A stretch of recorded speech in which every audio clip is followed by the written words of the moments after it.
बेटा बड़े बड़े वकीलों को दिखाओ। तो सेठ ने बाबा साहेब की शक्ल देखकर बोला कि नहीं, अगर मेरे बच्चे को कोई बचा सकता है तो बैरिस्टर आप बचा सकते हैं, वरना पूरी दुनिया की ताकत कोई मेरे बच्चे को नहीं बचा सकती। ये मैं आपका चेहरा पढ़कर बता रहा हूं कि बाबा साहेब मेरी बात आप मान लीजिए, बैरिस्टर मेरी बात मान लीजिए, क्योंकि मैं तो एक बाप हूं, मैं उस पीड़ा को सहन कर लूंगा। लेकिन जो इसकी मां है, जब उसकी मां को पता लगेगा कि उसका बच्चा नहीं रहा तो वो भी उसके गम में मर जाएगी। मेरे घर से 2 अर्थियां उठेंगी बाबा साहेब, मेरे घर से 2 अर्थियां उठेंगी। मेरा एक लौता पूत है, मेरा इतना बड़ा कारोबार है, इतनी बड़ा बिजनेस है, इसे कौन संभालेगा, क्या करूंगा मैं इसका।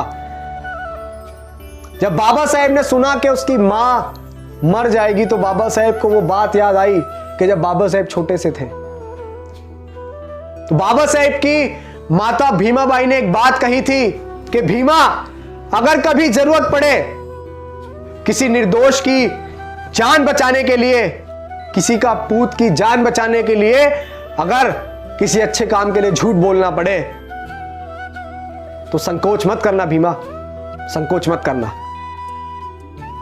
और बाबा साहेब ने फाइल देखी और बाबा साहेब ने फाइल देखकर बोला कि सेठ ये बताओ, ये फाइल तुमने अब से पहले किसी और वकील को दिखाई?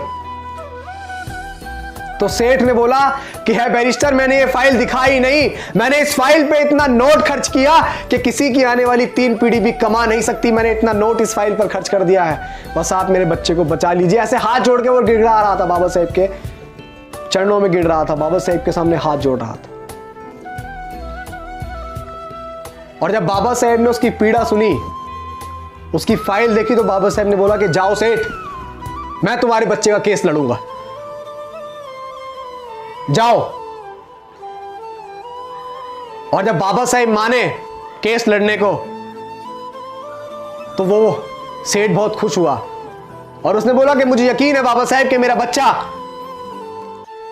अब बच जाएगा। जिंदगी और मौत में मात्र 10 दिन का फासला था, फांसी को 10 दिन बचे थे।